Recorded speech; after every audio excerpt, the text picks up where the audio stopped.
Oh, good day, family. You're tuning in to, yes, another phenomenal episode of Senior Talk with Claire Hubbard, your resource and information show for people getting better with age. I am here to bring you some great information. I love my Friday show and the content and friends that I have come in contact with. Let me tell you, I am going to start off with a special, and I mean a special shout out to my sister, none other than the phenomenal woman herself, Miss Antoinette Holt of the Indiana National Minority Department of Health. She is a woman on roller skates, and she has put together this phenomenal woman who I am now going to be interviewing. I almost want to call her my sister. We were in our green room a couple of days ago, and we were just talking like we were just in a whole nother element, and we've known each other for years. But I do say, if you are someone who is of service, that's what happens in life. And so we're not going to play with it. We're going to get to the real business, a serious business. I can say this myself. Everyone, welcome to Senior Talk this beautiful day. My sister, Kelly. Pronounce your last name, Kelly. Hi, how are you doing, Clara? I'm fantastic, Kelly. Now pronounce your last name for me. It is Griese. Griese. All right, Kelly Griese. So let me tell you, I have had the pleasure of a phenomenal week. This time last week, we introduced ourselves to our friends at Praise Indy, and Senior Talk with Claire Hubbard is so excited. The partnerships, the warmth, the welcome, I'm feeling it all. And I thank you for giving me that much love. What I also want to say is this. If you have a product, business, or service that can directly benefit this listening audience, because we serve people who are known as people getting better with age. If we can try, Kelly, we won't call them seniors. We just use the word people getting better with age. It's going to make a difference, and they will love it. Let me tell you. So we're going to talk about the great work Kelly has been doing. I looked at her bio and I said, why would I even mention it? I think people will recognize you from the media and the platform in Indianapolis. But before we go any further, I just want everyone to remember you're watching this on Senior Talk with Claire Hubbard page on Facebook as well as YouTube. Go to Senior Talk with Clara Hubbard page and give us your comments. We would love to hear that you're joining us today. We're also on Praise Indy. And I'm very excited about that. Praise Indy, of course, is my new home on Fridays, 9 a.m. Eastern Time, 8 a.m. Central in Chicago, and 9 a.m. Eastern Time in Indianapolis. So we're going to dive into this. Kelly is my sister. I've asked her, I said, Kelly, why are we here today? Let's talk about the great work they're doing. And I heard that she's working with elders. So, of course, the light bulb goes off. And I'm like, ding, ding, ding, ding, ding. So what I really appreciate is that we just spoke on compassion and empathy for older Americans. We know that this coming Monday, is a big day. Do we want to celebrate it? No. Do we want to bring awareness to it? Yes. And so we're talking about World Elder Awareness Month, Elder Abuse Awareness Day. It's a huge day, June 15th. Please wear purple. June 15th, please wear purple. So I'm going to pull back a little bit. I'm going to let my sister Kelly, talk about who she is, a little bit of your background, and then we're going to dive into the complete full agenda that we have starting next Monday. Go ahead, Kelly. Well, thank you for having me on the show today, Miss Clara. My name is Kelly Griese, and I serve as Senior Investor Education Coordinator for the Indiana Secretary of State's office under Secretary of State Connie Lawson. And I've been in this role now for nearly 7 years. It's hard to believe how long I've been with the Secretary of State. My background is in news media, and I used to cover so many stories related to seniors being exploited, seniors being abused, taken advantage of, financially, physically, you name it. And it really didn't feel like I was doing enough in just reporting on these things after they happened. I really want to prevent them from happening. And I've been able, I feel like, to make a good dent in that progress here at the Secretary of State's office. The InCase effort, which stands for the Indiana Council Against Senior Exploitation, is something that has a foundation almost 5 years ago. So my vice chair at InCase, her name is Nancy Moore, And she is with the Senior Medicare Patrol. That's part of the I4As all around the state that work with seniors, work with older adults. And she put together kind of this loose networking breakfast for some of us to meet 4 times a year who work in protecting senior citizens in our state. She asked me if I wanted to come and chat. We all started getting to know each other, sharing ideas, sharing events, even creating some events of our own. And then after that just continued to grow, I went to a training seminar in another state to learn a little bit more about protecting seniors. And while there, they suggested that every state really should have some sort of task force that is focused on these wonderful networking partnerships that we already had in place here in Indiana. But they said, you know what, make it public. And so that's what Nancy and I decided to do, along with a number of other wonderful partners. We have partners within the Attorney General's office. We have partners within AARP and the Better Business Bureau, hospitals, law enforcement, you name it. We have a lot of folks that are interested in protecting seniors in the state.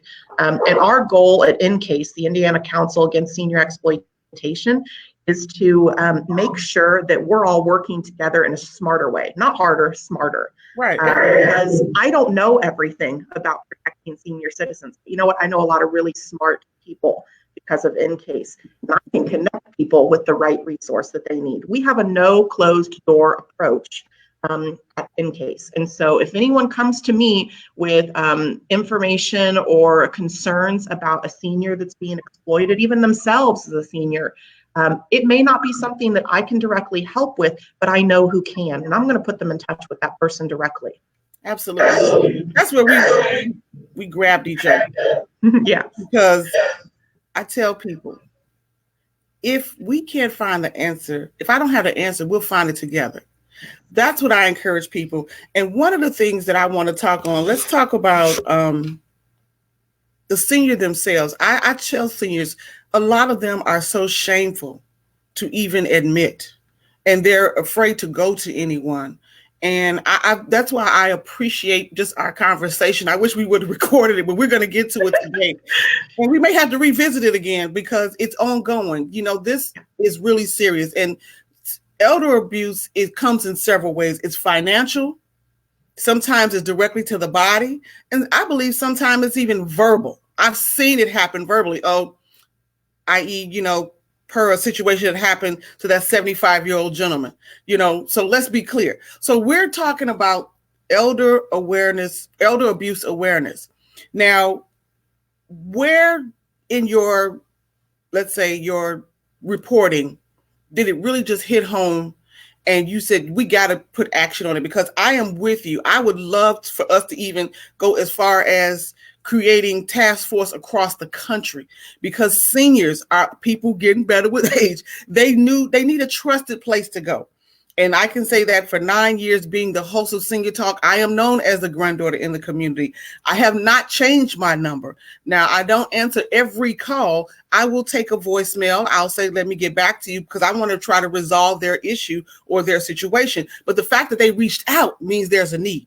And so I have to act on that. So let's talk about, what is that one light bulb that just really tugged on you? You say, you know what, I got to get into this and really pull away from, let's say, the media part, but be more on the active, product into the community.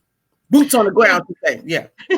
Absolutely. Well, at the Secretary of State's office, my lengthy title, Senior Investor Education Coordinator. So the senior in that sense is actually referring to how long I've been with office, not because I'm getting older. But, as you said, getting better with age. That's right.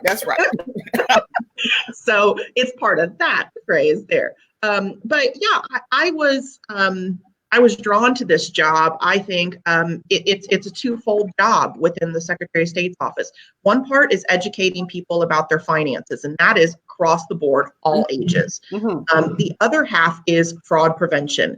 And the Secretary of State's office, our role in fraud prevention, financial fraud prevention, is specifically directed at investment fraud. Mm-hmm. So you have cases like Bernie Madoff that made international headlines for taking billions of dollars from people. Many people, his victims, We're also millionaires, billionaires, but there are cases every single day that we hear about in the news of folks who maybe lost what is their entire life savings, and that could be just $25,000. But for them, that was their life savings. So I think when we hear about so-called white-collar crime, I don't care what color shirt someone's wearing. That's right. Because they're taking advantage of somebody and they are draining their life savings. Now, what does that mean for a senior citizen if they lose all of their life savings? Well, they're on a fixed income. They maybe can't return to work. Now they have to rely upon the love and kindness of their family members or their friends to care for them. What if those people are already strapped for cash? And now you've got those sandwich generation folks who are physically and financially taking care of an elderly loved one, as well as maybe their own children or grandchildren. So you've got these people who they already are strapped for cash, and now they got to take care of someone who lost everything to a criminal. And those are the kinds of cases I was seeing in the news a lot. Those are still the kind of cases that I see in the news. And with everything that's happening with our economy right now, we are definitely going to see a boom in reports of investment fraud in particular. Because when the economy is good, no one reports investment fraud to us.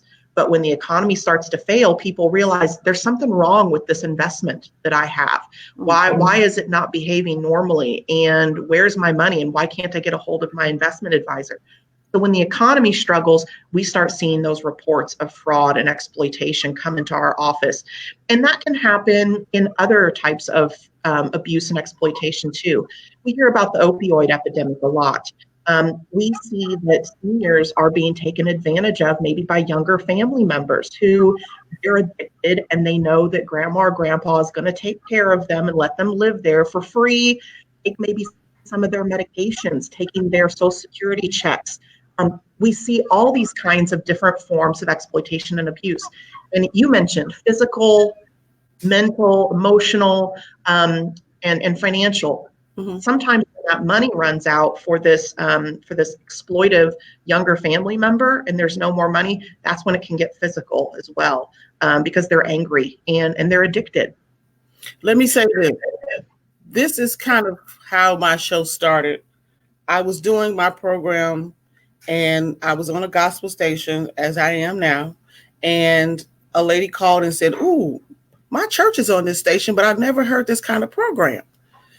She said, "But I have a question that I want to ask." And when she started speaking, I said, "Ma'am, if you wouldn't mind, give your number to our engineer. We'll call you after the broadcast." So we went into the green room and she said, "My grandson is my caregiver.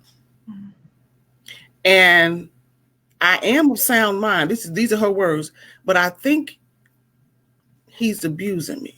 And I said, "Think?" She said, "Well, he's to be my caregiver, but he's not cleaning the home.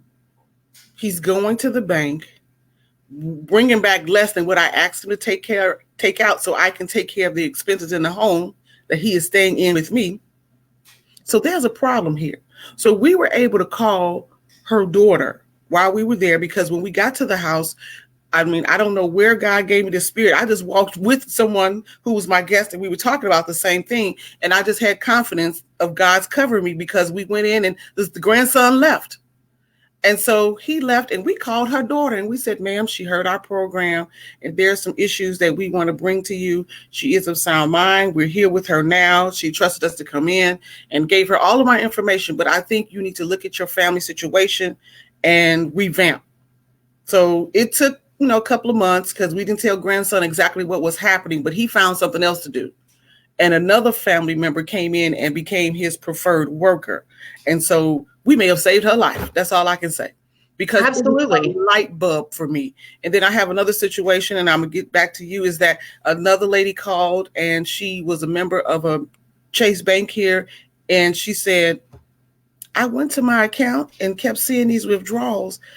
Her loved one, literally, Kelly, and don't scream, had taken over $250,000 out of her account. A little bit at a time, a little bit at a time. Now, these are our loved ones. So we also have to look at the characteristics of someone who's caring for us. Everybody, because they're related, I keep telling people, just because they are your daughter, your sister, your aunt, your cousin, look at their behaviors. They're not always qualified to take care of you. And it's something that we have to look at. So let's now get into this complete agenda. We're going from Monday to Friday. May start even tomorrow, but we're going Monday to Friday, the 15th through the end of the week, the 19th. So let's talk about this schedule. And for those who are watching, I'm going to put it up on our broadcast here on Facebook and YouTube. You can check it out. But if you want more information, it is also on Senior Talk Media. And you can visit their website, which is www.in-case.org/events. I know that's a lot. We'll keep mentioning it for you. So let's talk about our complete agenda coming up, Kelly. Let me bring it up. Yeah, we have so many cool things planned for next week. And, last year when we launched In-Case officially, we did so with a proclamation from Governor Holcomb's office recognizing it as Indiana Elder Abuse Awareness Week. We recognize that there are a lot of big things going on in the nation and the state and here in central Indiana right now.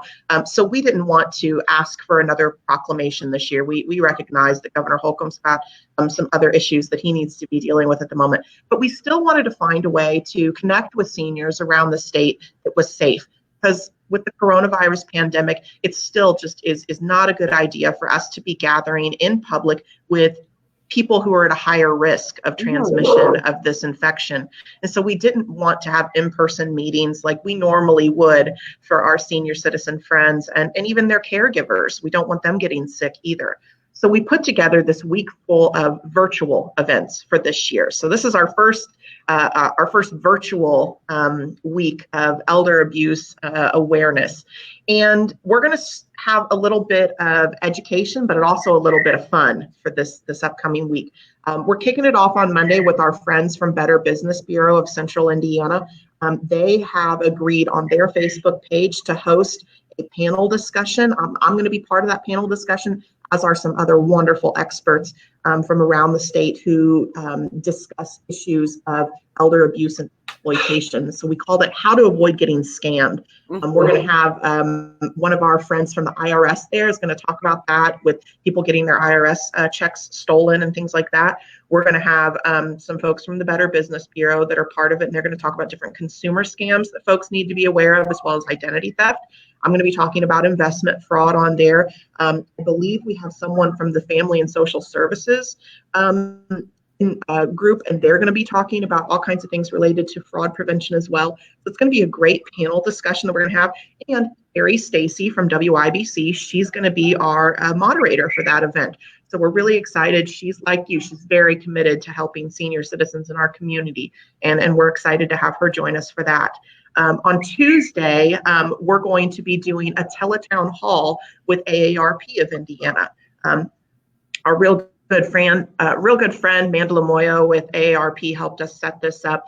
He's been wonderful partner of the In-Case efforts as well and getting the word out. And so this is a teletown hall. We expect thousands of seniors and caregivers to be able to join us by phone to listen to some of our experts. We're going to have Tim Maniscalco from Better Business Bureau be on that call. And we're also going to have my vice chair, Nancy Moore, with Senior Medicare Patrol on there. And one of the things that Nancy's going to be talking about during this teletown hall is an uptick in cases related to genetic test scams. And this is a really big new thing in just the last year.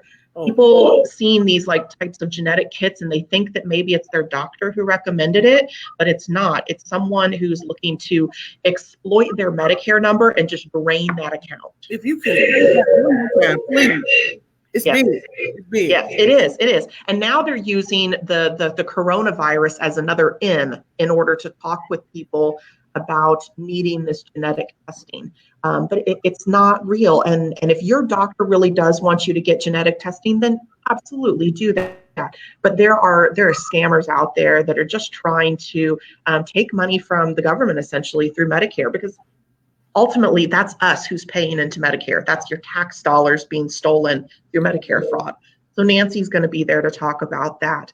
On Wednesday, we're going to have a really cool video. It's already been shot and I've watched it and I'm doing some editing behind the scenes right now. But one of our friends from Better Business Bureau, she sat down and had a conversation with her mom about some of the concerns that seniors may have with ordering things online, especially groceries. They're not feeling comfortable right now with going to the grocery stores.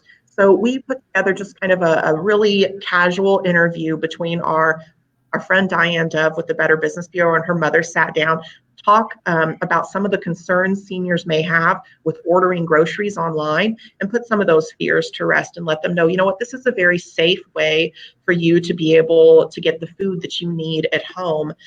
Either you're going to do maybe the curbside pickup, or you're going to get it delivered to your house, whatever is your comfort level. But there are options out there, and we want seniors to know and feel empowered to use the internet to take care of themselves and get information and everything else.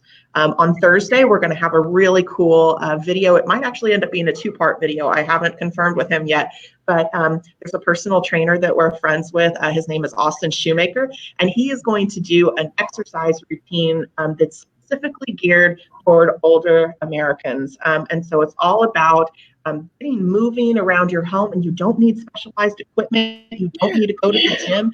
You do it from the comfort of your living room and still keep your body and mind sharp, because those are things that can actually help you avoid being exploited and abused. Keeping your body and your mind sharp with these simple exercises that are designed just for senior citizens. Friday is probably going to be our most exciting event, and I hate to tell you, but there is a limit on how many people can be involved. So we got a cap at 50. We're going to play bingo. We are playing bingo on Friday. There is no cost to enter into this bingo game, but we will have some cool prizes.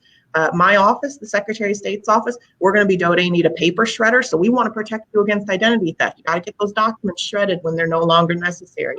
Mm-hmm. We're donating a paper shredder. Our friends at Better Business Bureau, they got goodie bags galore that they're going to be giving away as prizes for this bingo game. But the cool thing about this bingo game is it also teaches you how to avoid scams. And so we're going to have cool tidbits throughout the game. Each time that we read off a letter number combo, there's a factoid in there that's going to help arm you with information so you can keep yourself safe. Wow. Is that it? I mean, I'm just so look, the scams is awesome. I know it's just ever prevalent. When you mention scams, I mean, that's why I don't want to brag, but I can say that my radio show has been successful for 9 years is because seniors will call me. My people getting age will call me and say, well, I got this in the mail and someone showed up at the door. And I'm like, well, you know, I give them I am the granddaughter. They will call me. And what do you think about this? So I am honored that we are here today because we have a lot of ground to cover, and because your office is trusted, that's why you can celebrate. It's your anniversary coming up. Is that true? So there's confetti falling. But I'll just imagine it. That's right. One of the things that we have to really get our people getting better way with age to understand is that there are people that love you. As Kelly said, let me say this, scams are at all ages. No one is discriminated from being scammed. But what we do take into effect is that now you have names that you can associate with getting services that you need. And so you can go to Encase, their website. You can call Senior Talk with Clara Hubbard. All that information we will provide to you. But don't be afraid to address your situation. There are elder abuse hotline numbers. There are so many ways that we can help you. As I read something, everybody is not on Google, and we understand that. So you can pick up the phone. And Kelly, is there a number for your office? I failed to put that on our rolling screen, but is there a number that they can call the seniors? I'm going to get you the best number to call. For Encase, since we're really just a council from various different offices, we don't have a phone number. Okay. However, on the Encase website, each of our partner agencies that's part of Encase, I have contact information for each one individually. Okay, so visit the website to find all of our different phone numbers. My desk phone number is on there. My email is on there as well. And most of our Encase members too, I know right now it's not very possible, but we are available as public speakers free of charge. We will come to your events statewide and talk about all of these different issues of elder abuse and exploitation and how to avoid it.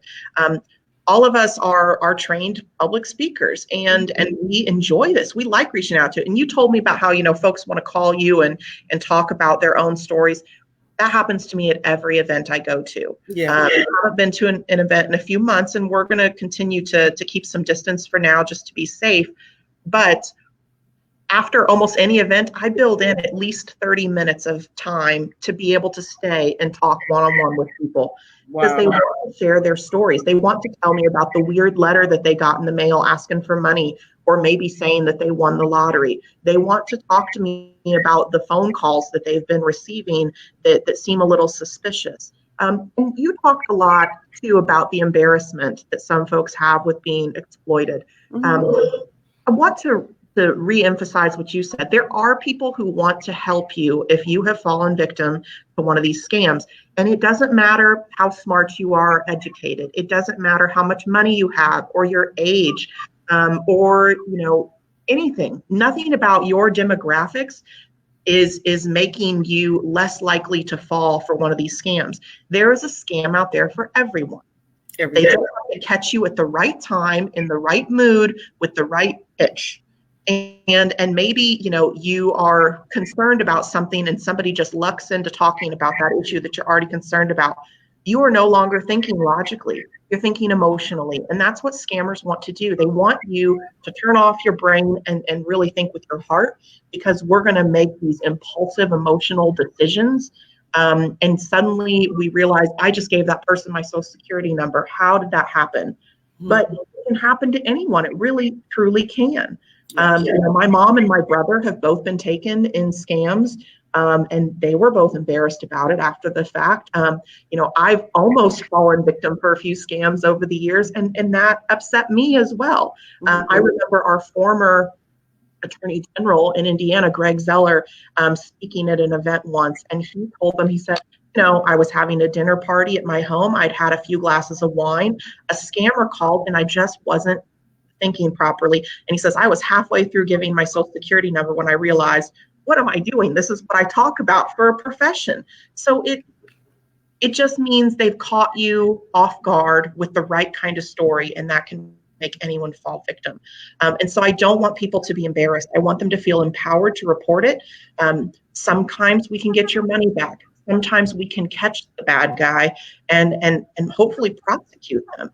The other thing that you're doing when you report these kinds of crimes is you're protecting other people in your community from becoming victims. So be empowered to report it and know that you are protecting other people when you do that. And I think that's a very powerful message that we can send to all seniors. I understand the concern that so many seniors have with reporting. There's, the old adage of, well, grandma or grandpa is not driving so well anymore, we're going to take the keys away. And that's a concern, because that's a loss of freedom for a senior citizen. Nobody wants to lose those freedoms. The same kinds of fears exist when it comes to managing our money. If we make mistakes with our money, we're concerned that a younger family member is going to say, you know what, grandma can't handle her own checkbook anymore. We need to take that away from her. But these are not mistakes that are inherently tied to age. And I don't want anyone to feel like they can't report something because they think that someone will take away that freedom that they have to control their own money.